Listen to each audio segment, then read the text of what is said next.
Fala, rapaziada, bem-vindos a mais um vídeo do nosso canal. Hoje a gente está com um entrevistado muito especial, que teve uma bela carreira no universitário aqui nos Estados Unidos e hoje se destaca no setor do empreendedorismo aqui também nos Estados Unidos. Hoje ele é o cofundador e diretor de recrutamento do Lakeland United. Seja muito bem-vindo, Tawan. Obrigado, Matheus, Lucas, prazer estar aqui compartilhando um pouco da minha história. Eu sempre falo para o pessoal que não tem certo ou errado, eu não sou dono de verdade nenhuma, mas gosto de compartilhar a minha história para ver se possivelmente pode ajudar outras pessoas que estão seguindo o mesmo caminho. Não, a gente tem certeza que vai. A gente fez muita pesquisa, você tem muita coisa legal aí. Cara, para começar, a gente queria entender um pouquinho da sua relação com o futebol. Como que você começou a jogar? Você é de Niterói, certo? Niterói, isso. Como que você começou? Como foram os seus primeiros passos ali no esporte? Cara, show, pergunta bem broad, assim, acho que eu nunca nem pensei nessa resposta, uma ótima pergunta. Cara, eu acho que como todo mundo, inclusive vou usar esse argumento para falar de algo que eu falo muito, né, que é o futebol bem jogado, de posse de bola, de propor o jogo. A gente bate isso muito aqui no clube como um mantra, que é assim, tudo que a gente faz hoje, toda a minha posição, todo o nosso staff, toda a nossa hierarquia aqui do clube, o que a gente quer propor cara, o futebol é alegria, felicidade, coragem, né, liberdade. Então, se não for para fazer isso, eu vou trabalhar no banco, vou fazer outra coisa. Então, às vezes, muita discussão da posse de bola, que é efetivo, ganha jogo, ganha agora o Vasco tá bem com o Diniz, que eu gosto pra caramba, mas para mim é muito mais simples, até simplório o argumento, é assim, futebol para mim é paixão, de novo, liberdade, criatividade, coragem, que é a palavra que o Diniz usa muito, que eu gosto, e acho que se eu for voltar um pouco, pensar em como, né, de onde eu comecei para chegar até aqui, como provavelmente vocês foram também, vocês são mais jovens, mas provavelmente em direções diferentes, mas apaixonado pelos jogadores de alto nível técnico, um cara que foi muito meu ídolo, pouca gente dá valor hoje, porque eu sei que ele declinou um pouco a carreira dele, que era o Alexandre Pato, que era da minha idade. Eu sou de 90, o Pato era de 89. Eu nunca vi nada igual. Agora toda hora surge um vídeo no Instagram, posto, eu acompanhei, eu vi todos os jogos no Inter. Eu joguei na Portuguesa do Rio com o Rafael Carioca, não o outro Rafael Carioca que foi do Grêmio, depois foi para a Europa, um outro que era menos conhecido. Ele jogou no Grêmio na base ele jogava com o Lucas Leiva e Anderson no Grêmio, o Anderson que foi do Manchester United, o Lucas Leiva do Liverpool, e ele jogava contra o Inter, eu nunca vi nada igual na minha vida. E, enfim, quando eu volto na minha infância, eu lembro disso, cara, futebol de rua, eu vim de classe média ali, jogava no Niterói pelado na rua, que tá faltando um pouco hoje, aqui nos Estados Unidos, para mim, essa é a resposta do futebol, não tá no nível que o pessoal quer que chegue, né? Não tem um futebol de rua com chinelo, que passa o carro, tira o chinelo, bota o chinelo de volta, você não vê mais, né? Jogando, arrancando o tampão do dedo na terra, na areia. Enfim, então, a minha relação com o futebol começou com essa paixão de jogar como criança. Não tive, por incrível que pareça, né? Porque eu cheguei no nível profissional no Brasil, assinei um contrato de 3 anos, eu e meu irmão gêmeo, que era 3 vezes melhor que eu, mas enfim, ele era zagueiro, era centroavante. A gente não teve a base, como a maioria dos meus, que até que estão aqui no College de Fera tiveram. A gente até os 17 para 18 só tinha jogado municipal, assim, de Niterói, os times ali, Praiano, Rio Cristo, não tinha jogado em clube de base mesmo. Então a gente foi entrar no sub-20, no primeiro ano do sub-20, como, né, o primeiro ano dos 3 anos que era, não sei se está assim ainda, que era 18, 19, 20. A gente passou no teste lá na Portuguesa do Rio, e foi isso. Então começou com essa paixão pelo futebol bem jogado, que eu tento não perder e não deixar ninguém que trabalha comigo perder hoje. Né, o futebol criativo e inventivo, lúdico, né, e acho que isso permeia toda a minha carreira e trajetória do futebol, e hoje acho que está até mais forte do que antigamente. Cara, legal. Pegando o gancho aí dessa sua passagem, você passou pela Portuguesa do Rio? Meu único clube no Brasil foram 6 anos, 3, 18, 19, 20, e depois 3 num contrato profissional de 3 anos, 21, 22, 23. Então foram 6 anos na Portuguesa, foi o único clube que eu passei no Brasil, Portuguesa do Rio. Legal. Você viu então, vamos dizer assim, você viu ali a realidade do que é o futebol no Brasil, porque assim, o que eu e o Lucas, a gente sempre conversa sobre isso, eu acho que assim, o que a gente vê na TV, aquilo ali é 1%. E aí, cara, eu joguei em clube pequeno no Brasil, joguei no São Bento, a base e tal, e aí aquilo ali eu acho que é a realidade. Como que você enxerga essa realidade de clubes assim, de menor expressão no Brasil? Como que foi sua passagem lá, assim, o que você aprendeu, como que você vê isso? Ótima pergunta também, eu vou quebrar em 2 argumentos aqui. Primeiro, e de novo, tem muito achismo aqui, eu já pesquisei sobre alguns estudos que existem, mas eu nunca fiz um estudo meu, eu gosto de falar que tem embasamento de um estudo forte para falar o que eu vou falar agora, mas é um achismo de opinião, né, que assim, Eu acho que o problema do sistema do Brasil, eu sempre volto para matemática, né? Matemática, porcentagem, você falou 1%, eu sempre uso também 1, 2, 3%. E o que me fez me apaixonar pelo sistema universitário, que eu sei que a gente vai entrar nessa seara em breve, que é assim, os clubes do Brasil, é sabido que no time sub-20 que tenha 30, 35 no elenco, às vezes é menos, mas vamos botar para cima que tiver 30, 35, é sabido que nem todos vão virar, na verdade poucos, né? Do meu sub-20 da Portuguesa foram 4, eu, meu irmão, Anderson e Noel, do nosso ano, no ano de 90, né? Devia ter, sei lá, uns 15 a 20 ali, que teve uns outros 8-9, os outros 9-1, mas os 90 foram os 4 que viraram cenário. Outros saíram para outros lugares para jogar e tal. Então, é sabido, né, que essa matemática que a gente chuta, 1%, 2%, beleza. O que o sistema em si está fazendo para poder abraçar todas as partes, né, desse processo de formação de um jovem? Eu não quero soar aqui como um velho da moral e saudosista da educação, mas realmente o que a gente faz hoje aqui no clube é para dar um futuro, uma vida para um jovem, pelo menos um caminho para ele seguir, né?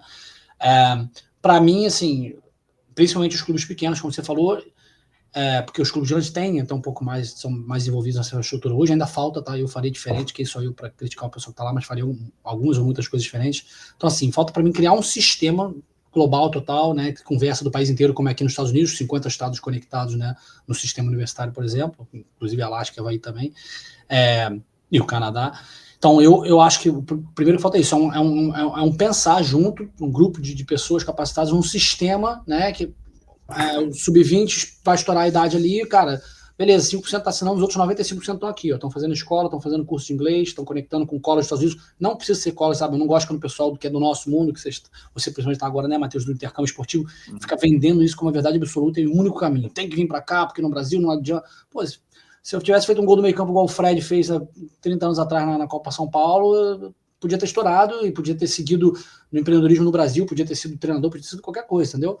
Mas é um sistema como todo, quais caminhos que a gente está dando, né, e abraçando e regulando, né, todo o pacote, a manada de pessoas ali, né, para que ninguém fale, como ser humano, né, como cidadão e tudo mais, né. Então, esse é o meu primeiro ponto, voltando para o que eu vi na Portuguesa, eu treinava, enfim, não tinha nada, não tinha escola, não tinha nada, não tinha nenhuma preocupação, hoje tem muito, tem psicólogo, tal, na minha época não tinha nada, realmente, não tenho que reclamar, são fases, né, na minha época era assim, tudo quanto é lugar, muitos time grande até, pô, Flamengo, a mudança que teve, pô, até 2013, 14, não sei se vocês acompanham, vocês veem, tem uns memes, o cara levando o outro no carrinho de mão, tá machucado, né? Tinha muita coisa que mudou de 10 anos para cá, até em time grande, tá? Mas eu na Portuguesa, assim, o estalo para mim foi ver caras que eu joguei, bastante experiência, Márcio Gomes, que foi camisa 10 do Botafogo nos anos 90, o Douglas Silva, que jogou no Flamengo, os caras com, sei lá, 34, 35 ali, ganhando, sei lá, 2, 3, 4 salários mínimos, enfim, e com todo respeito à carreira e ao momento que eles tinham, eu falei, cara, eu acho, né, vendo de longe, que nos Estados Unidos vai dar uma seguridade mais para crescer para além disso, né? E o segundo argumento que eu faço, cara, que é o seguinte, aí vai na parte do business que eu gosto de falar bastante, que é assim, isso eu vejo hoje com o nosso clube aqui, com o Lakeland, né? O futebol ele não é necessariamente sustentável. Eu acho que ele é pouco sustentável como empresa, como business, né? No Brasil, a maioria dos clubes estão com dívidas de 700, 800 milhões, os clubes grandes, né? E eles pensam que pagar jogador, pagar 5 milhões vai dar o retorno. Às vezes dá. Pode ser que no Santos agora esteja dando um retorno absurdo com o Neymar, que eu não sei, eu não tenho estudo, mas acredito que possa ter realmente, né? Tem tido muito essa discussão. Aí você perguntou dos times pequenos, Matheus. Os times pequenos, para mim, você tem que formatar o business melhor. Entendeu? Então, o famoso pagar para jogar aqui nos Estados Unidos, né? Porque isso também é uma falácia, né? Porque os times MLS, USL e USL Championship, nenhum deles da base você paga para jogar, né? Mas o problema é que só tem 80. Então, o pessoal acha que o MLS Next, CNL, né? O Lakers, os programas que você paga para jogar, eles não são base de time profissional, né? Mas até poderia se formar um sistema, ó, tem 30 jogadores que não estão pagando e tem 30 que estão indo para a escola do São Bento, né?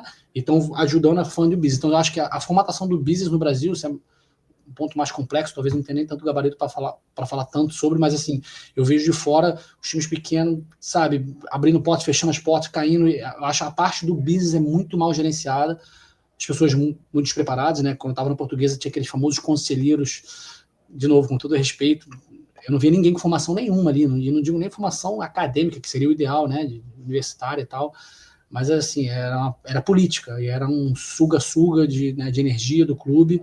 Então a parte do business, principalmente de time pequeno, que o Mirassol está fazendo agora, vendeu lá o Luiz Araújo, está estruturando como que a gente pode manter esse business. Eu vi hoje que o Esfera vendeu um jogador, no Clube Novo Formador, vi um podcast dos caras sensacional, vou mandar para vocês depois, vocês não viram ainda. Os gerentes, os chefes do business ali do Esfera, que é um clube formador novo do Brasil. Eles estão pensando, como que esse business vai se pagar? Como que eu vou pagar meus salários em dia? Como que eu vou rodar essa operação, entendeu? E as fontes de receitas conhecidas nos times de futebol é merchandising, né? Venda de camisa, venda de ingresso, né? De estádio, venda de jogador e cota de televisão. Básico são esses 4 pilares ali. Time pequeno não tem isso em larga escala, né? Então, como é que é a formatação de um business de um time pequeno no Brasil? Eu acho muito falho, mas eu teria que me aprofundar mais se eu tivesse que voltar para o Brasil um dia para entrar numa seara dessa. Tá? E uma coisa legal assim que eu acho também, hoje eu refletindo, eu tô aqui 5 anos também, agora a partir do que você falou, assim, uma coisa legal também é a formação não só do atleta, mas da pessoa também, né? Uhum. Tipo, a oportunidade que você tem num país assim como os Estados Unidos, que, por exemplo, a gente ganha bolsa para jogar futebol, mas ao mesmo se o futebol não der certo, você tem outras opções ali.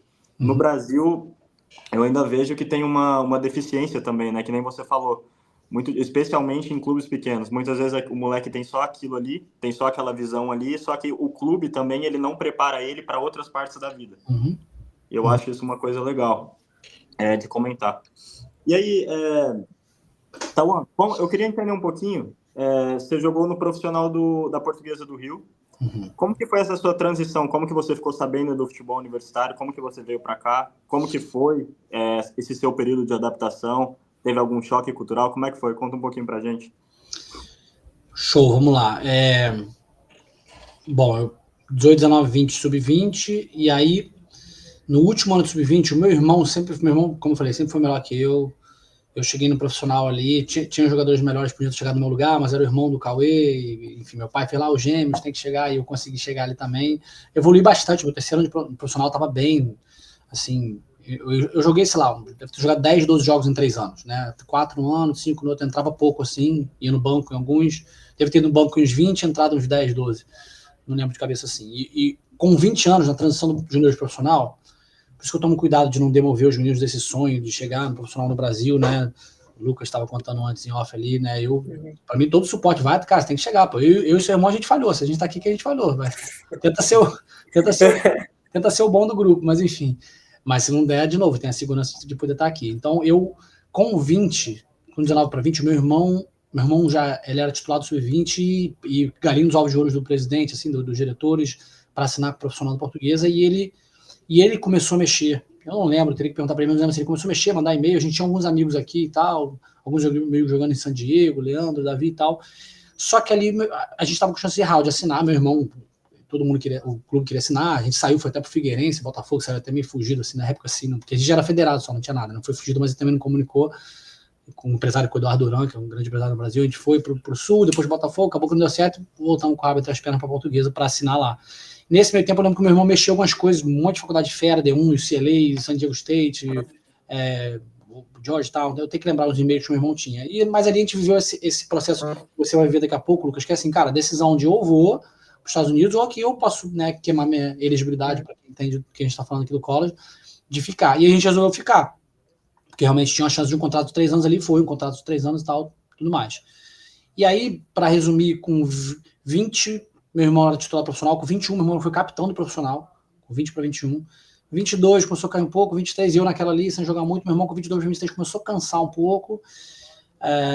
E é aquilo que eu falei, a gente olhando para o lado, vendo como é que era a vida dos caras que estavam com 30, 35, quanto que a Portuguesa tinha capacidade de pagar. Meu irmão podia ter ido para o nível mais alto. Meu irmão fez um jogo contra o Vasco uma vez, que o doutor Albino veio atrás dele, queria ele no Vasco. Meu irmão jogava demais. Eu sabia que eu tinha uma parede invisível ali que eu não ia quebrar, entendeu? Uma porta que eu não ia entrar, que era meu nível ali, podia ficar. E na época, lembrando que a Portuguesa que a gente jogou era a Série B do Carioca, não era nem Série A, então era a segunda do estadual. Mas nível legal, jogava com a América, Resende, não sei o que, americano, enfim. E ali eu já queria vir, eu já falei, cara, eu tava com esse desejo de vir para cá, havia aquela coisa, a rede social não era como era hoje, em 2013, 14, era não tanto, mas já era um pouco. A gente vendo, eu na Portuguesa com uniforme, material bem mais ou menos, e o Matheus com a camisa da Under Armour aí, com a Adidas aqui no Lake, eu vi meus amigos que estavam na San Diego Christian, que era uma faculdade bem média na AIA, 3, 4 casacos, viajando de avião, e a gente foi para Taça BH num ônibus, pô, furou o pneu e acabou a bateria, sei lá, no meio da estrada, um ônibus velho. De novo, não estou reclamando, só contando a história. Foi importante para a construção do caráter, mas enfim. E aí, nisso, no nosso último ano de profissional, a gente começou através de uma empresa no Brasil, depois uns amigos que estavam aqui, o Ricardo e o Vitor, que estavam na UTB, Texas Brownsville, que hoje é uma D1, talvez vocês tenham jogado contra já, Matheus, chama, esse ano a gente não jogaram contra não, que é o UTRGV, que é Rio Grande Valley, que é no Texas. A UTRGV, às vezes, você tem um jogo do pessoal de Carolina, faz contra eles, acho que vocês não jogaram não. Eles viraram UTRGV D1 logo depois que a gente jogou nosso primeiro ano na NAIA, e a gente só ficou elegível para a NAIA, meu irmão. E pegamos 4 anos, só Deus sabe como, né?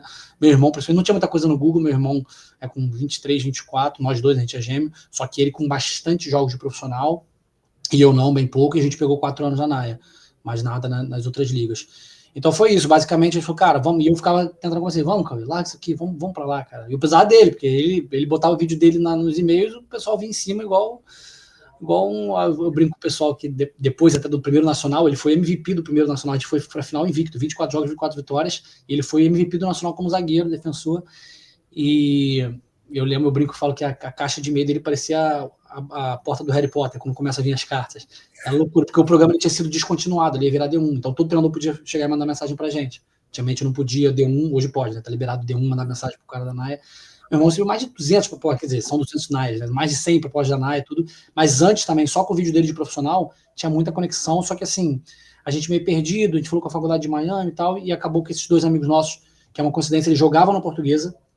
Uma história rápida que eu esqueci, o Ricardo, no meu último ano de juniores, o Ricardo, ele sempre foi melhor que eu, Ricardo Diegues, ele era centroavante, eu também, e eu cheguei, estava titular do Sub-20, ele me botou no banco, fez, sei lá, 7 gols em 5 jogos, virou titular, e no fim do ano foram conversar com ele, e falou, cara, a gente não vai assinar você porque a gente assinou um centroavante do Sub-20, que é o Tauan, porque eu tinha assinado no ano anterior, a gente assinou do 19 pro 20, para eles segurarem a gente no clube, enfim. E aí o Ricardo, ele morava no aterro do Flamengo, no Rio ali, na Zona Sul, e ele me deu uma carona até as Barcas para ir para Niterói. Nessa carona, a gente nem era muito amigo, 15 minutos eu falei, Ricardo, ele estava chateado, fim do ano, assim, acabando, ele não ia assinar. O que você vai fazer, cara? Ele, cara, você já ouviu falar do intercâmbio esportivo? Ele, não. Sabe falar inglês? Ele, muito pouco, número e cor, sei lá, enfim. Aí eu falei, cara, vê isso aí que eu acho que você vai se dar bem, né? Ricardo tinha uma condição financeira legal, família legal. Aí eu lembro que em julho, 7 meses depois, era novembro, dezembro, ele mandou uma mensagem no Facebook, na época a gente começava no Facebook, pô, tô indo para os Estados Unidos, fechei com a faculdade, UTB e tal. Isso foi 2010 para 11. E aí, depois de 4 anos, quando ele era senior, no senior year dele, 2014, ele ajudou a trazer, e aí o Vitor estava lá com ele também. O Vitor, na época, era sub-17 da Portuguesa, não conhecia o Ricardo, uma empresa do Brasil que eu não lembro qual era, mandou os dois, um do sub-20 e um do sub-17, sem se conhecer para a mesma faculdade. Eles só se conheceram, só se viram pela primeira vez na faculdade. Nunca tinha se visto nem na Portuguesa ali no 17 e no 20. E o Vitor era muito amigo nosso de infância, de Niterói, e o Ricardo ficou amigo na Portuguesa ali. E os dois falaram, cara, vem para cá, o coach consegue bolsa completa para vocês dois. Então foi até, essa conexão foi sem empresa, foi com eles, assim, ajudando, né? E a gente falou, cara, vamos embora. E a gente não queria, Brownsville, que era na fronteira com o México, ali era um lugar um pouco perigoso e tal. Só que eu acho que foi na única, na época, que a gente estava esperando elegibilidade, o coach não queria arriscar sem elegibilidade, o coach já veio oferecer bolsa completa para os dois, e aí acabou, fall de 24, de 14 a gente veio para cá com 24 anos já, né, que eu sou de 90. Então, é só D1 que não aceita profissional, né? Jogador que já foi profissional anteriormente. Não, hoje, na verdade nenhuma delas deveria, mas hoje tem muitos loopholes. Na verdade, D1 hoje é que está mais com loopholes, né? O Matheus sabe bem isso, o Scott, o treinador dele, é uma máquina de prospectar todo mundo. Falo com ele direto. Hoje eu tô negociando agora, tô com um menino de 25 anos, outro de 22, profissa, Série B do brasileiro. Depende, cara, tem que achar os loopholes. Na D1 tem vários caminhos, assim, já foi considerado para National Team? Se alguma vez você foi considerado para um National Team, como é que você tangibiliza isso, né? Mas você ganha mais um ano, você waive um ano, entendeu? Que jogou profissional. Então, a única liga que você não pode ser profissional mesmo é Junior College. Junior College, depois dos seus 19 anos, você não pode ter assinado contrato profissional, é a regra. Eles não tem nenhum processo de elegibilidade, mas é a regra, né? D1, D2 e NAIA. NAIA que eu mais domino, que foi onde eu joguei, onde virei treinador depois, e eu conhecia todo o handbook, 170 páginas, vi tudo, apesar que tem mudança toda hora, e agora na D1 tá tendo muita mudança por causa dos casos que tá tendo agora o lawsuit, do cara do quarterback, de Vanderbilt, Diego Pavia, tá uma loucura, então vai ter muita mudança em breve, o pessoal tá postando um monte de coisa aí no Instagram, mudou, 4 anos, não aprovaram nada ainda, mas estão propondo várias mudanças, né? Então é bem complexo. Entendi. Só pegando o gancho nisso que o Lucas comentou, qual das ligas você acha que ela é mais flexível em relação a isso? Idade e ter jogado profissional? Então, depende. Eu acho que idade é naia. Eu tô com um goleiro conversei com ele ontem, de 34 anos, você joga na naia, você entra com 34 anos. O goleiro da PBA, que se formou há 2 anos atrás, aqui do Palmeiras treina D2, se formou com 34 em inglês também. Que eu lembro, tem outros. O Bruno, que falei que meu amigo se formou com 32 na Lindsay, enfim. Idade é naia. D1 é a maior que tem problema com idade. A D2 também tem um pessoal mais velho. D1 tem um relógio regressivo de 5 anos, o clock, que é a única que pega na idade. Então, idade é mais difícil D1, mais fácil naia. Só que jogou profissional entrar, eu acho que a D1 hoje é a mais fácil, por incrível que pareça, porque a D1, na naia, em suma, a regra é assim, se você jogou, vamos dizer que você tem se formado no high school em dezembro de 2019, 2020 inteiro eu sou gap year, você pode jogar em qualquer nível profissional no seu gap year, né, os 12 meses, o único que não conta gap year é o junior college também. Começou janeiro de 21, então você tem 21, 22, 23, 24, 25, a gente está em 25. Tem 5 anos corridos ali, de 1º de janeiro a 31 de dezembro. Na naia, a regra é simples. Se você jogou 5 minutos em um ano corrido, que é um ano corrido, de 1º de janeiro até 31 de dezembro. Em 2022 eu joguei 5 minutos pelo Chapecoense, não joguei 21, não joguei 23, e em 24 eu joguei 70 jogos pela Chapecoense. Você perde um ano por conta de 22 e um ano por conta de 24. Né? Não importa quantos jogos e tal, você vai perder um ano, porque no ano corrido você estava jogando profissional. Então você perde 2, ganha 2, você tem que ter 48 créditos para entrar como um junior, para jogar right away. Apesar que mudou agora você pode jogar no primeiro ano e tem que pagar os créditos no segundo ano, enfim. Na D1, cara, que eu não sou muito expert, mas tem pessoas que fazem pra gente, que trabalham, que ajudam a gente, cara, tem assim, jogou 8 jogos, então ela vai perder 8 jogos, no nome do jogo da temporada ela pode jogar. Ou então jogou 10 jogos, mas vai perder 25%, vai ter que sentar 3 jogos. Então a D1, cara, tem muito loophole, que eu já vi cara que não era para ter passado nunca no meu pensamento, mas nada de burlar a regra não, fazendo com a liga, né, atacando os loopholes. Por exemplo, na D1 tem uma questão, se você enroll na faculdade logo depois da formatura do high school, ajuda, entendeu? Eu tava fazendo agora o Matias, que ele fez parte da... Inclusive ele tá ali, ó, ele tá em algum lugar ali em cima, aquelas fotos ali são dos primeiros 12 malucos que acreditaram na gente no projeto do Lakeland, os jogadores. O Matias tá entre eles ali. Matias Tipo é o melhor goleiro que eu trabalhei nos Estados Unidos, tá? Eu trabalhei com o Paulo Pita, que foi draftado, grande amigo, tal, joguei com ele no Saltil, trabalhei com vários, o Jackson Lee, da West Virginia, que foi draftado pelo Orlando City. O melhor que eu trabalhei foi o Matias, disparado. Em 2021 ele foi goleiro da primeira turma do Lakeland, não sei como que eu consegui trazer ele, mas consegui, enfim. O Matias ele é de 98, então ele tá 27 esse ano agora. Ele jogou, sei lá, 5, 6 anos de profissional, desde o 20, né? Estourou, jogou Série C pelo Amazonas, pegou Copa do Brasil contra o São Paulo, tem vídeo dele no final dele falando com o Rogério Senna e tal. E a gente conseguiu 2 anos de D2 para ele agora. E aí eu falando com a menina que faz a nossa elegibilidade, ela falou, então, ele sempre esteve enroll em faculdade, né? Eu não entendo muito bem, mas enfim, ela faz lá pra gente. Então ele jogou, sei lá, 6, 7 anos de profissional, tem 27, pegou 2 anos de D2, tudo legalmente, usando os loopholes da regra, entendeu? Eu não sei como os detalhes assim, mas a menina que faz pra gente me contando, falou, então, se o cara tá 4, 5 anos jogando profissional sem enroll em faculdade, é quase impossível para D1. Para D2 mais difícil, então é mais naia, entendeu? Se ele enroll, é melhor na naia, vai perder ainda os 4 que jogou profissional, na D1 não, a gente consegue achar uns loopholes através de estar estudando na faculdade no Brasil, entendeu? Então, muito complexo, assim, mas daqui a algumas semanas, meses que tá tendo votação, vai mudar bastante coisa, e o que eu acho eu acho, no meu feeling, que vai simplificar, você tem 5 anos, o que você jogou de profissional, você perde, jogou 3 profissional, você perde 3, tem mais 2, entendeu? Sem ficar balizando, leva qual nível, quantos jogos, eu acho que vai ser uma coisa bem mais simples, você tem 5 anos, e ajustando o que se jogou de profissional ou não, entendeu? Entendi. Cara, interessante, eu não sabia disso, não. Voltando para sua história, assim, falando agora de elegibilidade, eu vi ontem eu tava, aquele podcast que eu te falei, que eu tava assistindo ontem, que eu te falei antes da gente começar, eu vi uma história que eu achei interessante sobre você, que você acabou sua elegibilidade, e você precisava ainda de alguns créditos, para me corrija se eu estiver errado. E aí você jogou futebol americano aqui, cara. Isso.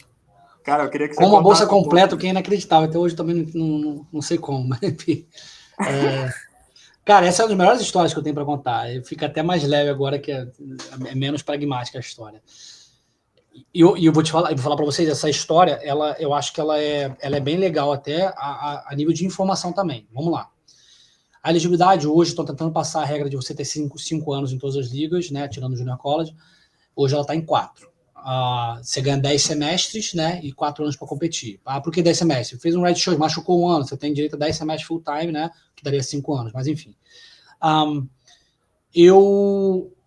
a primeira regra que eu descobri que eu não sabia, eu joguei os 4 anos, nunca tive red shirt, mas joguei os 4 anos, um ano no Texas, o segundo na Lindsey Wilson no Kentucky, e o terceiro e o quarto aqui na Southeastern, aqui de Lakeland, na Flórida, por isso a gente está em Lakeland, essas 2 faltas aí, contra Rio Grande e ali contra Warner, o outro. Inclusive o Heitor, que trabalha hoje na 2CV, que tá ali, tô indo pra cima dele ali. Eu acho que ele roubou essa bola, mas enfim.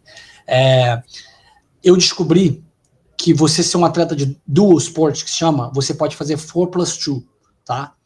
Só que é 4+2, de novo, parece complexo, mas assim, 4+2 de atividade técnica do esporte, só que você ainda fica dentro da regra do 10 semestres. O que significa isso? Eu, por exemplo, no meu 8º semestre da Southeastern, que era o meu 4º ano, né? No meu 8º semestre, no último spring ali, né? Fall spring, no meu 8º semestre eu já tinha usado 8 full-time semestres. Na regra dos 10 semestres eu tenho mais 2. Para eu ter utilizado o 4+2, eu teria que fazer o Fall, que é a temporada de futebol americana no Fall, voltar para o Brasil no Spring e voltar no outro ano no outro Fall, entendeu? Porque eu só tinha mais 2 full-time semestres. Então, se eu fizesse Fall e Spring, eu só teria 1 ano para jogar, né? Apesar de eu ter 2, mas ele se encaixa nesses 2 semestres, enfim. Então, a minha história foi, eu transferi 2 vezes, né? Do Texas para Lindsey e da Lindsey para cá. Eu perdi alguns créditos na transferência, eu tinha alguns Ws, né, que eu nunca tomei um F, acho, no meu primeiro semestre da história, mas depois eu refiz, ele apaga o F, então não me formei sem nenhum F. Só que o W, para quem não sabe, né, o withdraw, você tá mal na aula, já passou o add and drop, você mete um W, é um withdraw que chama, né? É como se você não tivesse feito a aula, ela não afeta, você não ganha os créditos, você gastou o crédito à toa, mas ele não conta, mas você não afeta a seu GPA, né? Então, isso é um dia que eu sempre dou para os meninos, tá mal na aula, cara, mete um W. Mas só mete o W se você tiver com 15 créditos, tiver com 12, vai cair para 9, vai dar problema para quem é internacional, enfim, são várias regrinhas. E é muito engraçado, cara, história de filme de sessão da tarde americano, cara, literalmente. Faltava 5 aulas, 15 créditos, e eu falei, cara, não vou deixar de... Meu irmão não se formou, tá? Meu irmão Stolbauer não se formou. Eu falei, cara, não vou por causa de 5 créditos. E não tinha condição, assim, não tinha... Meus pais sempre me ajudaram e tal no básico, mas eu não consigo pagar nada de faculdade assim. Nas 3 faculdades que meu irmão passou, de bolsa completa, né, full ride, com tudo, sem pagar nada. E aí, eu lembro que a primeira coisa que eu pensei assim, eu falei, cara, eu era bom de corrida longa, assim, não tão longa, mas 5K, assim, fazia uns 10K às vezes, mas 5K, eu fazia 19, 20 minutos, né, não era tão bom assim, mas na Southeastern tinha uma corrida ali que era 4.7, eu fazia 18 e 15 e tal. E aí o primeiro treinador que eu fui, na cafeteria da faculdade, eu fui chamar o treinador de cross country, que é a corrida, né, fundista, né, o track and field é mais o atletismo, o cross country é a corrida. Eu falei, coach, eu tenho tantos anos, preciso de mais isso, tal, meu tempo que eu fazia mais ou menos isso, quanto que eu preciso para bolsa tal, porque é quanto eu precisava de bolsa. E ele falou, sei lá, 16, 17 minutos. Eu falei, pô, eu já tava com 27 para 28. Eu falei, mas nem ferrando que eu vou fazer 16, 17. E como é que eu treino? Todo dia de manhã, 10 km. Eu falei, cara, não tem como. E aí eu estava na aula de literatura, literalmente, parece história de filme.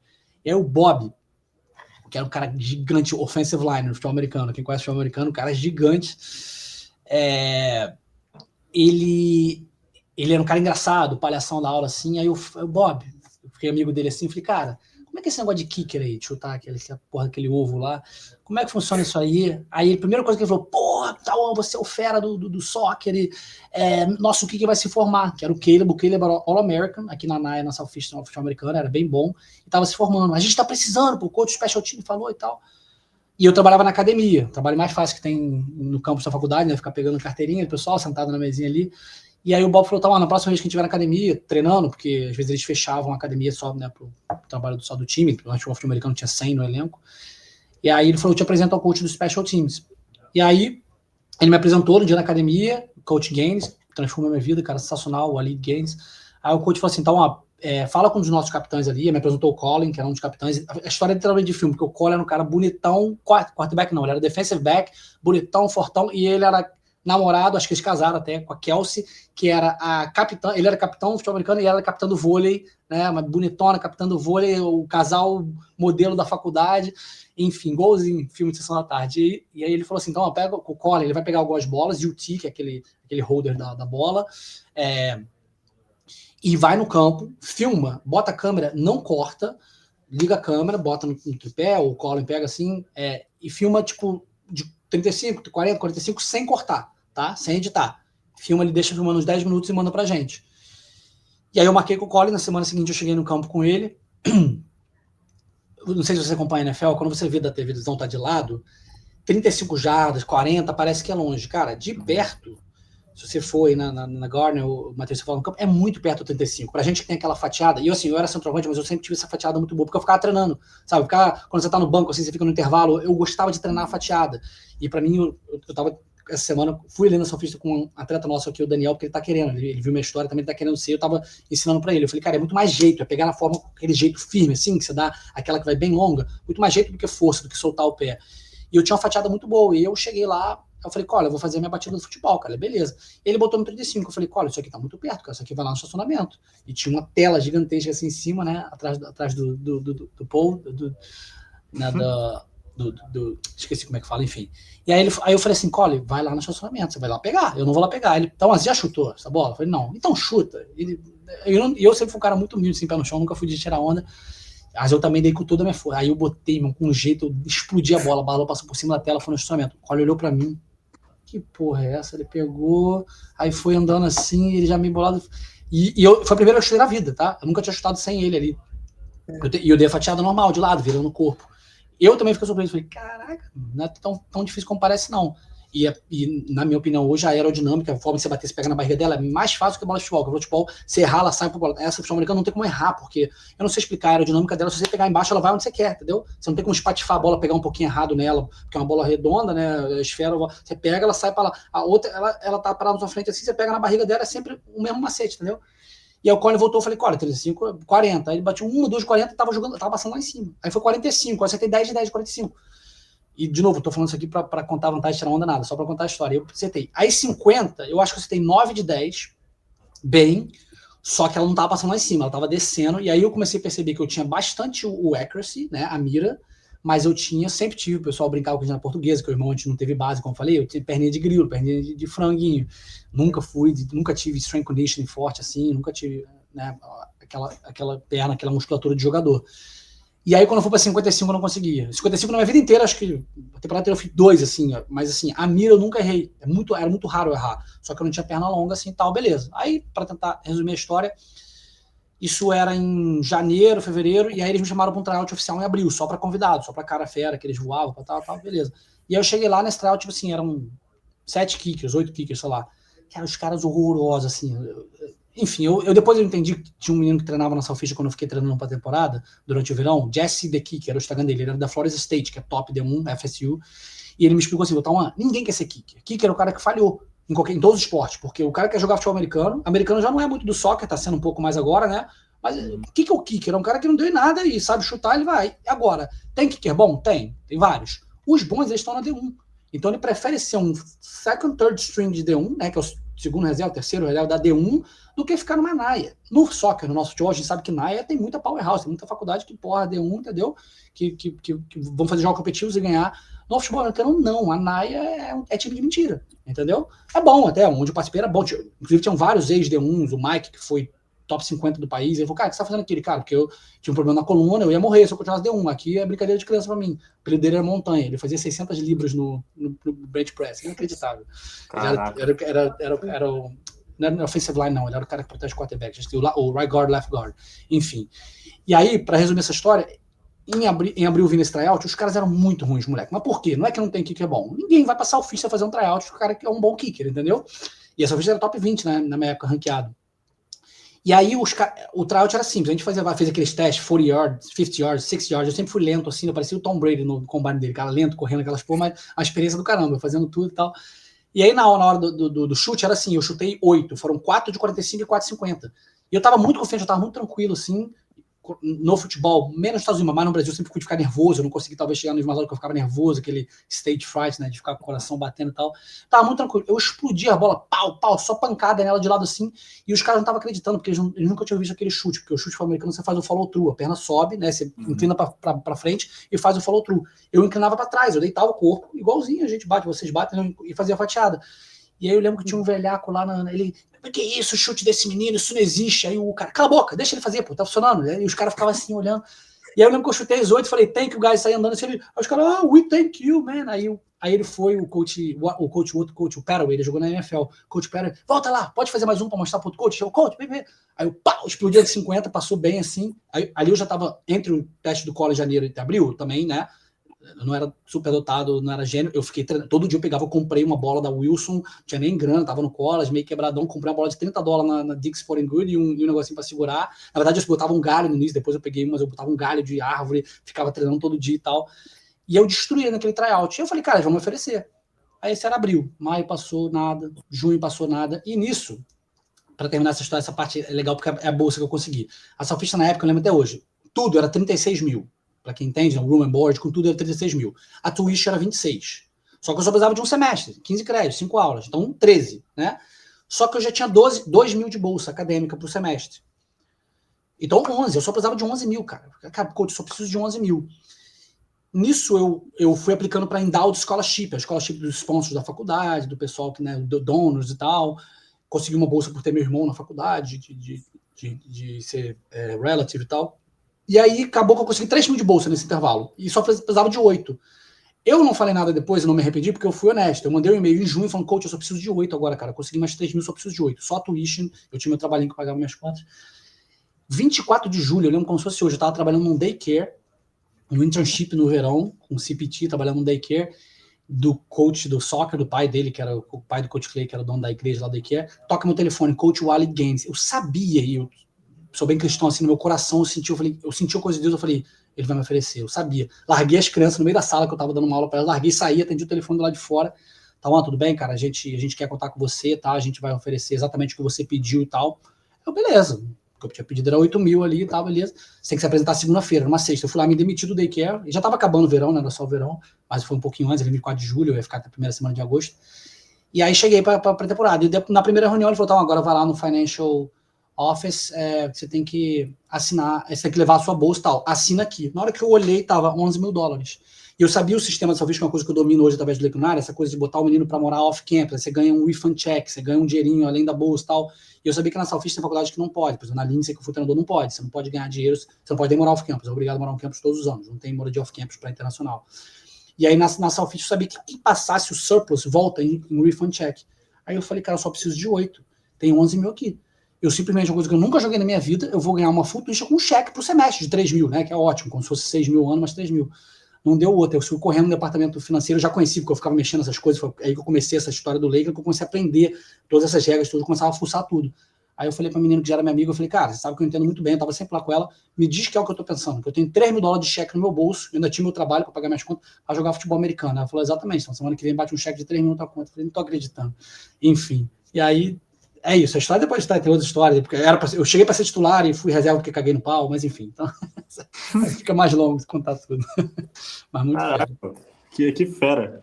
Isso eu conto para o pessoal que realmente esse do 4+2, tem gente que tem aptidão do outro esporte, às vezes não se liga muito nisso. E a questão do kick, e no ano seguinte eu coloquei o Jorge, que era nosso goleiro do futebol, do soccer, o Jorge virou kicker também, pegou bolsa, porque o Jorge tiro de cara, goleiro que bate tiro de meta longo, brinca no futebol americano. Agora, o accuracy, eu acho que eu era bem bom realmente, porque eu já levei alguns amigos para trás, eles não era igual, mas eu sempre tive aquela, mexe não, dá aquela fatiada e bota no pé. Se você tiver isso, você é bom, né, e manter desse jeito. E tiveram alguns momentos na temporada que o coach questionando, então, esse chute aí, o velhaco lá que era do running back, e aí o coach Wally Games, para de falar com ele, pô, a gente contratou ele por causa desse chute maluco dele aí, deixa ele fazer isso aí. E aí eu ia sempre bem, entendeu? Mas enfim. Pô, cara, é que nem você falou, parece história de sessão da tarde mesmo. E aí, depois desse seu período, você ficou só um semestre ou você jogou os 2 anos? Só um semestre. Só um semestre. Era o que eu precisava, né? Em dezembro, piquei minha mula e entrei no OPT para começar a trabalhar. É isso. Então, e como que foi esse período seu depois do college? Do OPT, como que foi? Então, aí, dezembro me formei. Em janeiro, tinha aplicado para o OPT, o Owen, que é o diretor até hoje de um clube da cidade aqui do Swan City, na época era o Tropics, que a gente jogou USL2 e tal. Ele me chamou para ser treinador, igual acontece com vários, né, que estão aqui, sub-17, sub-13, do time do youth da cidade. Eu peguei um time sub-13, depois, mundo pequeno, né, o Pedro Ivo, que é nosso head coach do Lakeland hoje, que foi o cara que me trouxe, o Pedro Ivo, que me trouxe para Salfish em 2016, quando estava na Lindsay. Ele era de Niterói também, não era amigaço não, mas conhecia. Ele era capitão da Salfish na época. O Pedro, ele era um coach de um sub-16, ele foi embora ao Brasil para ficar 3 meses no Brasil, me deu esse time, eu peguei um sub-13, um sub-16. Participamos de um evento em maio, a gente fez uma Disney Cup com o Pedro, o Davi, que é meu amigo outro que eu falei que jogava na San Diego, o Christian, da Disney Cup, postei no Facebook, a gente ganhou lá um torneio da Disney Cup, e o coach Ray da Lindsay Wilson, coach histórico, né, que ganhou 9 nacionais, a Lindsay bem histórico programa, se aposentou há pouco tempo agora, o Coach Ray me ligou do nada. E eu tava mandando um jogador para ele, o Rainer, que depois eu botei na UCF, que veio jogar na UCF. O Rainer foi meu capitão lá na Lindsay, quando eu tava de assistente lá. E aí o Coach Ray me ligou, pô, então, vê que você tá aí bem, tá de treinador, a gente tá com a posição de GA aqui, não quer vir, não? E aí eu já tava com hoje minha esposa, Sara, não era nem noiva, namorada, mas eu falei, cara, queria muito, porque eu sabia que se eu botasse meu carimbo da Lindsay Wilson como assistente ali, minha carreira ia alavancar. E aí foi isso, aí foi meu primeiro trabalho grande de assistente da Lindsay em 2019, chegamos no Final Four da NAIA, na semifinal do Nacional, 19, saí de lá para ir para Embry-Riddle do Arizona, tem uma Embry-Riddle que é aqui em Daytona, na Flórida, que é D2, mas tem a NAIA que é do Arizona. Veio a pandemia, aí cortaram minha posição de assistente, essa é uma posição de assistente bem boa, bem remunerada, padrão NAIA, full time e tal, cortou a posição, e nisso eu encontrei meus sócios por um acaso da vida e abri o Lakeland NAIA. Então, basicamente isso. Interessante. Cara, e em relação a esse seu lado do business, assim, esse seu lado empreendedor, foi uma coisa construída ao longo do tempo ou quando você se formou no college, você já tinha isso? Não, vou ter meu próprio negócio, vou fazer meu próprio time. Como que foi isso? Então, essa também eu adoro responder sobre isso. 0%. Eu me formei em comunicação com minor em história e religião. E eu gostava muito de escrever, eu publicava artigos até para a Nex, né, na época antiga da Nex, lá com o Yali, lá no início, eu e meu irmão publicou mais de 100 artigos no blog que eles tinham, que era um blog da Nex. Publiquei artigos aqui nos Estados Unidos também, em português, em inglês. Eu sempre gostei de escrever, eu queria...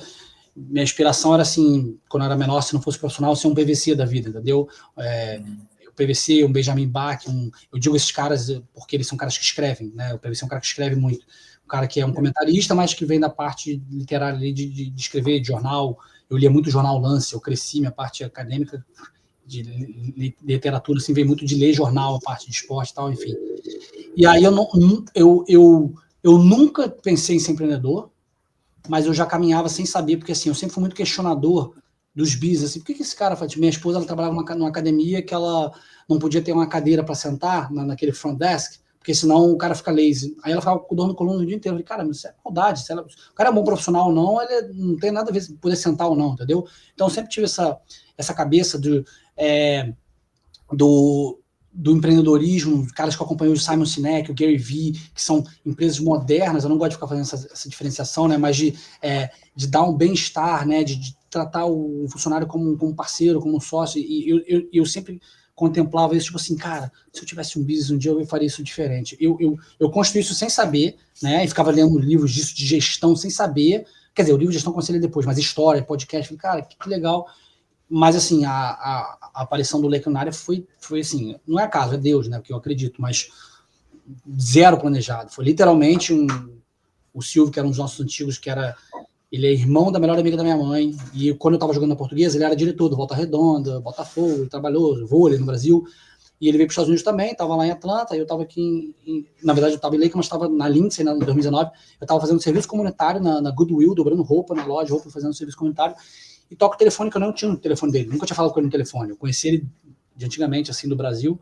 Aí ele fala, guerreiro, tal, vi que você está trabalhando bem com futebol nos Estados Unidos, eu e meu sócio aqui, a gente quer montar um clube de futebol, e a gente precisa de um cara que entende dessa questão, mais jovem e tal, você consegue vir para Atlanta aqui para uma reunião? E eu estava literalmente no dia seguinte, parece mentira, Matheus, mas a história tem essas coisas, é caso louco assim, eu estava no dia seguinte, eu ia descer da Lindsay para Flórida, dava 14 horas, eu precisava de um lugar para ficar no meio, né, broke college student, sem muita grana, tinha que pegar um hotel e tal, com 2 amigos, com o Andy e o Bruno, falei, cara, não tem lugar para ficar. E a Atlanta era literalmente 7 horas, era no meio, entendeu? E ele me liga e fala, você pode vir aqui em Atlanta amanhã? Eu falei, na verdade eu ia passar e precisar de um lugar para dormir. Aí ele vai dormir aqui na minha casa, casa do meu sócio e tal.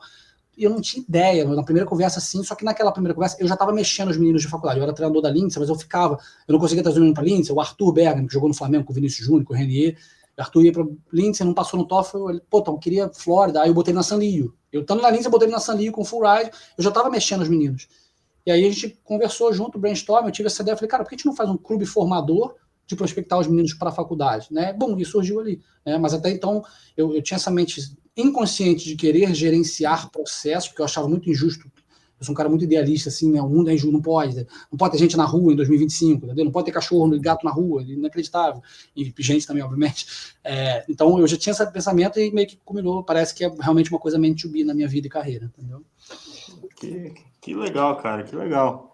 E para o pessoal que não conhece, assim, seria legal você apresentar como que funciona hoje o Lakeland, como que é o modelo da... O Lakeland hoje ele é um clube de UPSL, certo? Uhum. Eu queria que você explicasse um pouquinho para o pessoal que está assistindo como que funciona isso, como que vocês operam hoje em dia. Vamos lá. Nós jogamos o UPSL, eu sempre faço um disclaimer, nada contra o UPSL, tá? É ótimo, uma mão na roda pra gente, uma grande plataforma pra gente, porque o UPSL, né, United Premier Soccer League, é uma liga amadora, a palavra semi-profissional só existe nos Estados Unidos, tá? Então, quando eu tô até vendendo para um pai, para um menino para vir aqui pro clube, eu falo, cara, não fica assim, não, eu vou para os Estados Unidos para jogar semi-pro. O que é semi-pro? Ou você é pro, ou você tá no college, né, estudando, não existe semi-pro, não existe, é amador, né? Enfim. Mas é um nome que é quase profissional. Aí o Celtic usa muito, né? O pre-professional league, enfim. Enquanto você é amador, você não é profissional. Eu falo isso abertamente porque a gente é uma plataforma, né?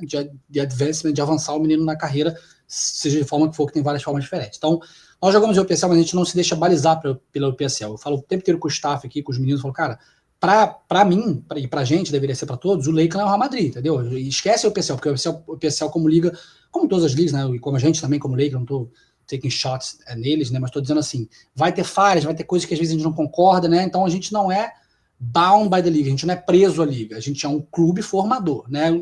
E a forma que eu explico melhor é o seguinte: no Brasil, esses clubes formadores, tem a Esfera agora, tem o do Edmilson, como é que é o nome? SCA Brasil, enfim. Na minha época tinha Tom Benz, do Eduardo Duran, Deportivo Brasil, Profut lá no Rio, Arte Sul, enfim. Só que o clube formador no Brasil, de novo, né? Para mim, essa incongruência um pouco do business. Se o cara virar profissional e ganhar dinheiro, para mim, um business tem que estar, pelo menos ali no break-even, ele tem que estar se pagando, buscando receitas fixas, né? Além das variáveis, e a venda do jogador é receita variável, que pode ser que aconteça ou não, entendeu? Mas beleza, é papo de business para outra hora. Mas no Lake, na forma que a gente desenhou, que a gente tem hoje, nós somos um clube formador para o universitário, né? Sei lá, 90%, 95%. Então, você não abre porta no profissional, abrimos, a gente tem uma relação ótima com o Orlando City e Inter Miami, né? Principalmente com o B, né, da MLS Exploit, com Sub-20, joga jogo às vezes conta e tal, tem a conexão com os diretores. E principalmente com o Tampa Bay Raiders agora do SL Championship, a gente tem uma parceria bem forte agora, né? Eles estão com o time 2, que eles anunciaram, o Tampa Bay Raiders 2, o Russell Sterling, que é o lead scout, grande amigo, virou um grande amigo. Ele tá usando muitos meus recursos do Lakeland, né? A gente já tá com o Daniel Goleiro, que parece que vai assinar lá, tá treinando até com o primeiro time agora. O Kian, o Victor, treinando direto, levei esse final de semana o João Felipe, o João Papo, enfim. Então a gente fica nessa comunhão e comunicação com o profissional, mas de novo, o profissional é o plus. Eu não posso vender para um pai, vem para cá que eu vou te colocar no profissional. Porque é mentira, porque como a gente falou no início, 1%, 2%, escolhe a porcentagem aí, né? Só que na faculdade, vocês sabem muito bem, tem nichos e nichos, só masculino, na última pesquisa que eu fiz, tinha 1.600 no país, né? Feminino muito mais de 3 mil, enfim, programas, né, de futebol masculino. Então, o nosso trabalho é pegar o menino, ficar aqui de um semestre a um ano, né, fall season, spring season, summer season, a gente tem 3, né, a gente roda 12 meses no ano, não para. E eles estão treinando com a gente aqui, né, a gente usa muitas empresas de intercâmbio, tá? A gente não é uma competição para empresa. Todo mundo que chega aqui, a gente quer que tenha uma empresa que faz as burocracias, né? Faz papelada, elegibilidade, tradução e conversão do documento escolar, né? Comprovação financeira, prova de inglês, enfim, tudo que precisa. Só que a gente é um hub, é um polo. Então, por exemplo, existem meninos às vezes que não tem vídeo, e são bons, e é surpresa. Entendeu? Ali em cima, um daqueles meninos ali, o Matteo italiano, o Matteo não tinha vídeo nenhum. Took a gamble no agente italiano da College Life Italia. E o Matheus era bom jogador, tá na Roosevelt, Chicago, D2, tá para se formar lá agora, que ele veio para cá em 2021, né? Um que tá aqui agora, que é uma história muito sucesso, cara, o João Felipe. O João Felipe joga demais, é um dos melhores. Inclusive, eu falei com o seu Scott sobre ele já. Seu Scott vai assistir os jogos. Ele jogou contra o Cime, contra o Tampa Bay Raiders, são jogos de alto nível. O João Felipe joga demais. O vídeo do João era fraco. Eu falo isso pra ele, eu brinco e falo, João, seu vídeo é uma bosta pro jogador que você é. Você joga demais. Ele tava jogando em Portugal profissional. E aí a gente vai ver a elegibilidade agora, né? Essa questão que a gente falou, estamos tentando passar ele para D1, ele tem 21 anos, jogou 2 anos no Valladolid B e tava no Anadia, de Portugal. Então, assim, ele jogou 2 para 3 anos profissional ali, enfim, tá tentando pegar pelo menos 2 anos para ele, talvez 3. O João Felipe tá se beneficiando muito do Lake, porque a gente já conseguiu 2, 3 full rides em D1 para ele, né? Uma delas, a principal, que eu quero que ele vá, que é a Aurora Roberts, que um amigaço meu assumiu lá, e tô com esse projetinho agora, igual que o Scott tem com o Silveira, com o Silveira, não sei se foi quem te mandou para aí, né, Matheus? Mas, enfim, não foi. Então, tem umas empresas que pegam uns projetinhos, né, uns programas, enfim, a gente tá tentando fazer agora com o Roberts. Mas, enfim, então é isso. O menino vir para cá. então por que o menino não vai direto para a faculdade, direto para o Lakeland? Pode ser que sim, pode ser, entendeu? Quando eu converso com o menino, às vezes chega um menino que tá pronto, eu falo, cara, fecha com a empresa de assessoria do meu parceiro aqui, tem a empresa que a gente é mais parceiro que hoje, que é a W2G, lá do Rio de Janeiro, do Eduardo Pessoa, fecha com ele que ele te manda direto, porque talvez você não precisa. Mas eu queria, entendeu? Eu queria que você fechasse lá e ainda passasse um semestre aqui. E, por exemplo, nossa próxima temporada agora de janeiro até abril, a gente só joga amistoso contra a faculdade. A maioria das faculdades, como vocês bem sabem, o spring é devagar, 2, 3 vezes por semana no treino, às vezes 5, mas às vezes tem neve, aí só volta a treinar em março e tal. O nosso spring aqui, cara, no spring passado a gente jogou mais de 30 jogos. 6D1 e 7D2, todas as NAIs e Junior College aqui, Inter Miami Sub-20, Orlando City B e o Cima Gold, que é o time fera da Monte Verde, enfim. Então, tem os benefícios de passar aqui, está sendo visto. O treinador vem visitar, a gente vai ter um showcase, nosso primeiro pro showcase de nível profissional, a gente tem ali no máximo 8, 10 meninos que teriam um nível para chegar no profissional, acredito. Então a gente vai ter um time titular e mais vários, que é uma empresa também, uma agência, né, a BSA Sport, que está organizando, enfim. Vários treinadores do college vão vir. É um showcase para profissional, mas eles vão vir assistir, entendeu? Então aqui, é uma viagem rápida, entendeu? Então, de novo, a gente é um polo, um clube formador que eles vêm aqui captar jogador, né? Então, como a gente opera isso hoje. Aí o PSL, para quem não conhece, é como se fosse a quarta tier, né, quarta divisão aqui, né? Tem MLS, USL Championship, e aí a terceira MLS Next Pro e USL League One, né? A NISA, enfim, é uma liga que eu não levo muito em consideração muitas vezes, mas é uma opção também. E aí nessa quarta tem os semi-pros ali, o USL2, NPSL e o PSL. A gente é menos liga, né? A gente joga liga, o que é bom ter uma liga que compete 11 meses no ano, né? A gente, na verdade, não faz, a gente faz o Fall, agosto a dezembro, depois faz o Summer. A gente comprime nossos jogos, que aí o pessoal recomeça em março, né? A gente cancela os jogos a dia para a gente fazer uma Summer League pra gente. Então, janeiro até abril é só amistoso de alto nível contra a faculdade. Entendeu? Então, de novo, um clube formador, exportador de intercâmbio. 90% a 95% vão para a faculdade e garantir seu futuro. Tá? Se tiver chance profissional, como a gente falou no início, o sistema americano ele é muito justo, ele vai te puxar. Né? Brenão aí que você falou que tá bem pra cacete. Há 2 anos atrás, quando me perguntaram, eu falei, nível profissional, Breno, não sei, tem que ver um pouco mais, deixar evoluir. Veio pro Brave aqui, jogou pra cacete, tá muito bem, foi eleito o melhor em campo contra o West Virginia. Se for pra ser, o pai dele às vezes me pergunta, manda mensagem no Instagram, eu falei, cara, se for pra ser, um agente vai ligar pra ele, um general manager vai ligar pra ele, um treinador vai ligar pra ele e vai acontecer. Com a ajuda, né, do Scott, das pessoas, de quem tá envolvido, dos agentes dele, mas o sistema vai mostrar o caminho ali. Pô, legal. Então, a gente tá entrando na fase final aqui do... Você tem uma pergunta, Luquinha? Tem. Fala, Lucas. Cara, então, de um ponto de vista, assim, de carreira, assim, quais conselhos, assim, você daria para um atleta, um estudante internacional, assim, que está indo para os Estados Unidos, para que ele consiga, tipo, ter um sucesso aí, construir algo impactante, assim, tipo, não seja só um período que ele vai, tipo assim, só... Cara, que às vezes a gente tava conversando no início, né? Ele vai ficar com a cabeça só de jogar futebol profissional, assim.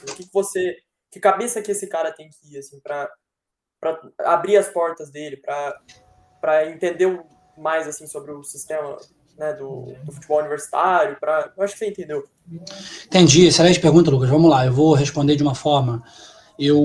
Geralmente, quando eu faço a minha call, assim, de recrutamento com as famílias, com os pais, com os meninos, eu coloco o plano de ação que é assim. Para mim, quando você vem para os Estados Unidos, você está atacando o plano A, B, C e D. E a minha resposta para você vai ser o plano D, que eu já vou explicar.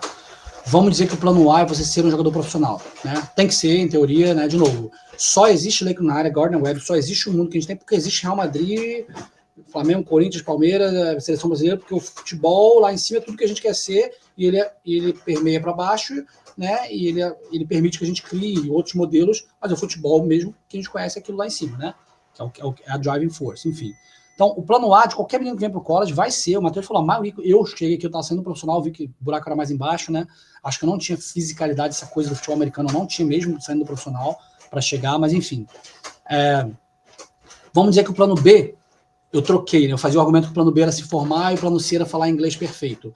Mas tem os meninos que fazem 3 anos de faculdade, vai embora, não se formou, mas com 3 anos você está falando inglês, né? Bem bom, enfim. Então vamos dizer que o plano B é você falar o inglês perfeito, o plano C é você se formar. O plano D, Lucas, que é onde eu quero pegar para endereçar essa resposta, que é o seguinte: a gente não percebe isso, provavelmente o pessoal no Brasil ainda não percebe que, assim, o plano D americano, para mim, é provavelmente o mais forte de todos esses, ou talvez o que mais vai abrir porta, mais vai te diferenciar no mercado, que é o seguinte: as palavras da moda, né, que o pessoal tem usado muito hoje, que é network, relacionamento, né, network, atividades extracurriculares,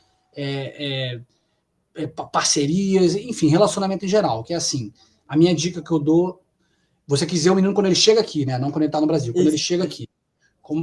Na minha primeira faculdade, na UTB, estava focado no futebol, quero ser campeão nacional, quero ser profissional e tal, e eu não exerci muito esse plano D, né, que é o dos relacionamentos. Eu tenho alguns amigos que eram amigos de balada, de festa, os meninos do vôlei, os meninos do futebol, do golfe e tal, mas eu não fiz relacionamentos com pessoas importantes da faculdade, entendeu? Com pessoas de gabarito mais alto, um dean de um departamento acadêmico, né? Um diretor atlético. Se me perguntar, eu não lembro de ninguém da UTB, somente o treinador. E mesmo o treinador, que é muito amigo meu hoje, que foi o que me ofereceu o trabalho da Embry-Riddle em 2021, eu demorei. Depois eu fui buscar esse relacionamento com ele, entendeu? Então, a dica que eu mais dou é essa. Hoje, tem muitos meninos que já chegam aqui, como você, já tem um canal, já está mexendo, como eu falei no início, né, para fazer um full circle até nessa call. Você construir um brand seu. O brand pode ser qualquer coisa, tá? Eu tava brincando, né? A gente tava brincando isso, falando, o cara é jogador profissional, ele é só jogador profissional? Depende, o Cristiano Ronaldo, na verdade, hoje ele é uma marca, né? O Cristiano Ronaldo não tem tempo para respirar, ele é uma marca gigantesca. O LeBron é a mesma coisa. Obviamente, a gente tá falando dos dois maiores, mas tem jogadores menores.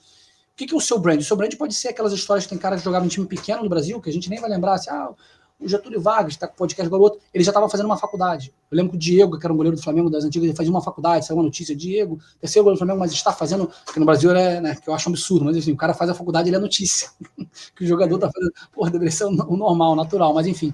Então, construir um brand pode ser qualquer coisa, brand não é marca, tô falando Instagram, rede social, canal, isso é bem legal. O brand pode ser qualquer coisa. E o relacionamento com as pessoas. Quando eu cheguei aqui na Salfish no meu terceiro ano, que eu percebi o valor disso, eu fui percebendo o Coach Clay, que é o nosso head coach, que é um cara muito influente, mexia em várias camadas de Lakeland, da cidade, da sociedade aqui. Eu comecei a pescar isso com ele, entendeu? Ele era um empreendedor serial, eu não sabia, ele é um empreendedor, né? Ele se demitiu agora da Salfish, não está mais treinador, ele está só no empreendedorismo.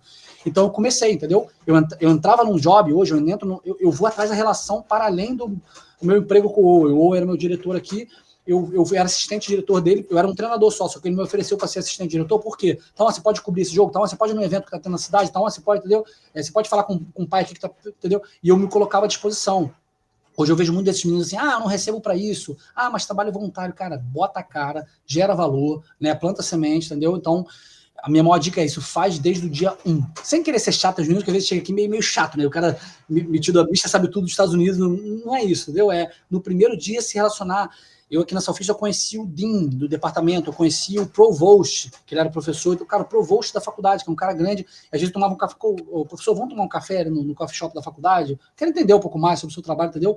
Eu trabalhei cortando grama e eu fiz o meu melhor trabalho possível. Eu lembro que tinha uns caras preguiçosos, não vou ficar de novo cantando vantagem com ninguém, mas que cada uma hora tinha 15 minutos de water break, cortando grama no sol, né?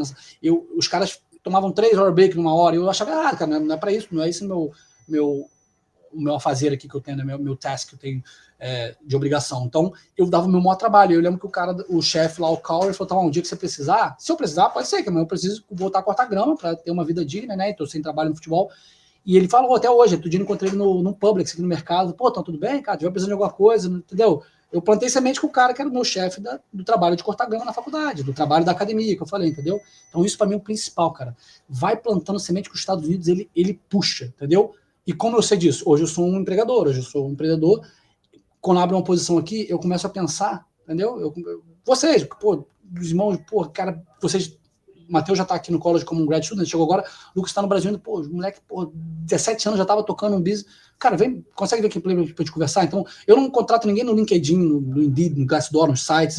Eu começo a pensar que é um cara que eu lembro que foi proativo, que metia a cara, que trabalhava bem, que tinha prazer em fazer mesmo as tarefas mais difíceis, entendeu? Então, assim, isso é um papo chato de empreendedor, de coach de Instagram, hoje que tá cheio, mas é real, assim, né? E você gerar valor pro valor te encontrar em retorno, entendeu? E, de novo, é a minha opinião, tá, galera? Não gosto de ficar cantando verdade, como tem muita gente hoje fazendo na rede social, não.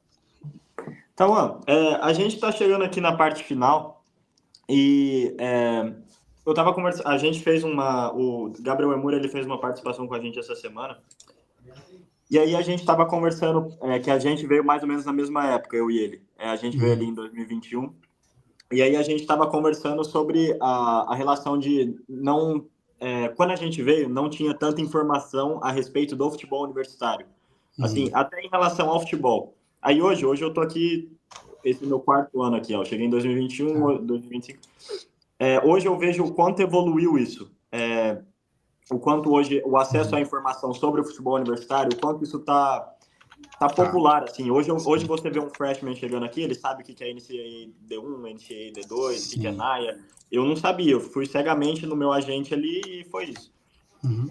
E aí, a pergunta que eu fiz pro Gabriel, que eu queria perguntar para você também, Hoje você está numa posição ali, você está totalmente envolvido com o futebol, mas hoje você tem uma visão mais ali do business, você tem uma posição ali de fora. Como que você enxerga esse crescimento do futebol universitário e do futebol nos Estados Unidos em geral? Como que você enxerga isso para o futuro agora vindo Copa do Mundo e tal? Como que você vê essa evolução do esporte aqui nos Estados Unidos? Cara, de novo, sempre fazendo um disclaimer aqui, que é uma resposta muito subjetiva, não é técnica, é achismo, é opinião minha. E eu tenho uma opinião bem forte em relação a isso, eu falei rapidamente ali, né, que tá muito positivo essa mudança, todas as mudanças, tudo que... Eu acho que uma das coisas que eles estão começando a fazer agora, que é assim, tirar algumas amarras que tem do sistema. Os Estados Unidos é muito bem estruturado, as fases de business, de processo, são muito bem estruturadas, mas às vezes prende muito. Então, por exemplo, D1, não sei se você sabe disso, Matheus, todas as faculdades D2, Junior College, Nice, você pode treinar com o time. Eu posso mandar um jogador meu, eu vou mandar agora, o Matheus Gazineu, que era o camisa 10 do Bahia na última copinha, a Copa São Paulo está aqui com a gente agora, ele é fera, ele vai treinar com a West Florida, que é o assistente meu parceiro, o Felipe. Ele pode treinar com o time, tem 48 horas, né, de visita e treino. D1, você tem 48 horas de visita, mas você não pode treinar com o time, entendeu? Para mim isso é um absurdo. Então, existem regras da NCAA que é um absurdo, e eles têm que, né, soltar um pouco isso, porque fica essa discussão eterna, o que tem que fazer para melhorar? Cara, primeiro tirar regras que, né, não, mas a regra do profissional, por exemplo, beleza, o cara jogou 2 anos, pega 3, realmente, o Gabigol não é para estar no colo, entendeu? Mas liberar um pouco mais as regras, né, esse é o número 1. Só que para mim, a minha opinião mais forte, que eu falei rapidamente ali, que é o seguinte: se você eu ando de carro aqui em Lake, eu vou passando pelos neighborhoods aqui, pelos bairros, né, e todo bairro tem um hoop de basquete, uma cesta de basquete na garagem, né, e eu nunca vi um golzinho de futebol. Às vezes tem um gramado, você fala, casa tem um golzinho de futebol, é muito raro aqui. E eu nunca vi, obviamente isso é da geração também, normal, né, não fico fazendo diferenciação entre gerações, o pessoal chato, essa geração não faz nada, só videogame, porque hoje a tecnologia está tomando conta, né, mas tem muito pouca gente jogando bola na rua, entendeu? Então o futebol que eu acredito que eu conheço, como o Palmeiras fez agora lá, criou um campo dentro do CT que é o terrão, só pode entrar descalço, não pode entrar treinador, é jogar bola, entendeu? Para você alavancar o seu cognitivo. O cognitivo vem de futebol de rua, futebol de resolução de problema, na minha humilde opinião, né? Enfim, então acho que isso é o principal nos Estados Unidos. Só que eu não acho problema assim, então tem que construir rua de barro, que as ruas estão tudo afastadas. Não é isso. Para mim é a paixão real. Isso não é uma coisa que é de uma hora para outra. E o pessoal que tem a paixão pelo futebol, que ainda somos poucos, né? Em contrapartida, olhando o pessoal do futebol americano, basquete, beisebol, até o hockey, né? Os teorias estão ali na frente. Por que não tem gente jogando na rua? Porque os meninos não têm paixão por soccer. É o último esporte que eles escolhem, entendeu? Você passa nessas casas, além da receita de basquete, tem um menino jogando a bola de futebol americano com o pai, tem outro com o taco de beisebol, entendeu? Uma história engraçada que eu conto, na Salfista aqui, a gente ia pro churrasco na casa do Coach Clay, os nossos meninos americanos do time, tudo ruim de bola, assim, no sentido técnico. A gente olha muito como brasileiro, né? Tem muita D1, você sabe, mas você joga aí que os caras parecem que é ruim de bola, mas atropela e você fala, cara, os caras são muito físicos, muito pragmáticos, muito táticos, então ruim, bom é relativo, né? É subjetivo. Mas enfim. E os meninos no churrasco, jogando basquete, na garagem do Coach Clay, eu falei, cara, não tem ninguém jogando mal time. E aí a gente começava a jogar altinhos brasileiro, eu, meu irmão, os brasileiros do time, e eu, o Hugo, que era um amigaço nosso, que ainda é amigaço nosso, tenista. O Hugo, bom pra cacete na altinha, carioca do Rio. Cara, como é que ele joga? Eu falei, porque ele é apaixonado por futebol. O brasileiro é apaixonado por futebol, entendeu? O Hugo tem um talento nato, talvez muito outros americanos que eu joguei aqui, entendeu? Ele só escolheu seguir o caminho do tênis, ele era top 10 do Brasil e tal, ele é fera. Então, assim, para mim, essa paixão, eu não tenho uma resposta, porque como é que vai mudar? Como é que você vai instilar a paixão, né, na população? Porque para mim isso vai começar de baixo, o pessoal jogando bola na rua, o pessoal viciado em futebol, como é o brasileiro, como é o francês, como tem o japonês, entendeu? Enfim, e os africanos nem se fala, entendeu? Então, assim, mas, enfim, para responder assim, eu acho que está muito positivo, tá andando a passos largos com os eventos agora, a Copa do Mundo tá vindo, né, Mundial, tudo, Olimpíada, enfim. Então tá no momento, né? Mas eu ainda acho que é uma coisa natural da gente querer que o futebol seja número 1, seja gigante nos Estados Unidos, e não necessariamente pode ser que seja, porque vai ser difícil passar o beisebol, o futebol americano, o basquete, principalmente esses 3, entendeu? Mas é isso. Mas assim, para terminar, eu falo, você vai na Olimpíada, você vê quem tem todas as medalhas, Estados Unidos e China. Não fica essa guerra política entre os dois são sensacionais, como potências de esporte, falando de esporte aqui, né? E também acho que não entra nessa economia e política, direita e esquerda, para mim tem bom e ruim de todos os lados. Então, os Estados Unidos, o que ele se propõe a fazer, ele faz muito bem feito, entendeu? Então você vê, eu não sei as faculdades que você já viajou aí, que agora no Web é bem legal, né, Matheus, mas não é uma D1 gigante, uma Michigan, que, Michigan tem 60 mil alunos, é um campus de 4 mil acres, inacreditável, né? O Clemson, a parte, né, do centro esportivo de Clemson, eles construíram um prédio novo agora só para medicina do esporte. Eu mando pro 2 parceiraços meus, um veio aqui, que é o Pavanelli, que está esse é um ótimo para conectar com vocês, vou conectar. O Pavanelli hoje é o chefe da preparação física do Flamengo, tá? E, porra, foi braço direito do Luxemburgo. O Pavanelli é fera demais. Por muitos anos, campeão brasileiro, China, com o Luxemburgo, estava aqui no The Village, né? Trabalhei com ele no The Village, que agora é o Brave, trabalhou no Orlando City e tal, outros lugares. Eu mando para ele conhece, mas eu mando pro Rafa Rocha também. O Rafa, ele é preparador físico do Botafogo, profissional hoje, estava no Sub-20, agora no profissional, seleção brasileira Sub-17. Eu mando os vídeos da Clemson pro Rafa, ele fala, mentira que isso é faculdade, isso é melhor que todos os times do Brasil, isso não existe, eu quero ir para aí, pelo amor de Deus. Ele é preparador do Botafogo, cara, cheio de dinheiro agora com o John Texas, entendeu? Enfim. Então, assim, se os Estados Unidos se propor fazer, cara, é difícil, né? Competir contra a potência. Só que, de novo, o dinheiro que entra da Southeast ali, por exemplo, da Victory Church, que é a sponsor, que é a faculdade, o estádio é o Victory Field. Eu vivi os dois, né? Para terminar essa questão do futebol americano também, eu vivi o futebol e o futebol americano. O budget era assim, na mesma faculdade, era inacreditável a diferença, entendeu? Eu vivi a melhor experiência da minha vida foi futebol americano, que ali eu me senti tudo que a gente vê na televisão, que você tem na D1, entendeu? Não só aquela 200 pessoas no estádio, 150. O futebol americano eu vivi coisas que vou guardar para a minha vida como memória, como história assim, que é, né? Mas o dinheiro era o mesmo na faculdade ali como um todo. Só que você olha a torta, a paia ali na divisão, devia ter 80% para o futebol americano, 20% para todos os outros esportes, entendeu? Porque é uma faculdade focada muito no futebol americano, enfim. Então é isso. Então, acho que não adianta a gente brigar contra o sistema. A gente tem que, aos poucos, ir colocando mais paixão nos meninos que estão nascendo, estão crescendo, entendeu? E daqui a 10 anos isso fazer um efeito cascata, entendeu? Então, essa é a minha opinião. Legal, cara, legal. Luquinha, ficou alguma coisa para você acrescentar? Não, tranquilo. Muito boa a história. Desculpa aí que eu falo bastante, mas eu gosto. Que não, isso. cara, a gente queria te agradecer. A gente sabe aí o quanto é corrida a sua rotina e tal. A gente queria te agradecer. A gente admira muito sua história. É muito legal a maneira como você enxergou o futebol. A gente estava conversando antes da gente começar. É muito legal a maneira como você enxerga o futebol, não só como um produto final, mas também como um meio. Muito legal isso. E aí a gente queria te agradecer, cara. Muito obrigado mesmo. Mais uma vez, a gente sabe o quão corrido é. E muito obrigado por você estar disponibilizando um tempinho do seu dia para conversar com a gente. E tenho certeza que vai ajudar muitas pessoas as informações. Cara, você deu só o ouro aqui. Só informação boa. Só informação boa. Show. Muito obrigado. Isso, galera. Eu sempre gosto, assim, para mim é um breath of fresh air, assim, né? Porque eu fico muito no estresse do business agora, tá bastante coisa acontecendo no clube, até positivo, assim, mas que é estressante.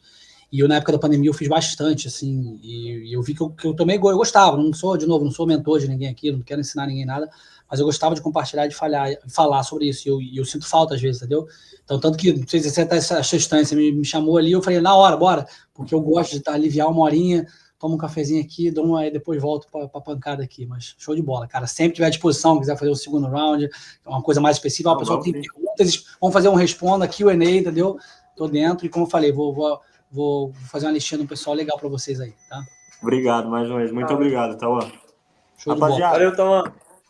Rapaziada, esse aí foi o episódio com o Tauan. Que nem eu disse, só o ouro aí. Se vocês puderem estar ajudando a gente compartilhando, a gente ficaria muito grato. E é isso aí. Tamo junto. Tamo junto, rapaziada. Valeu.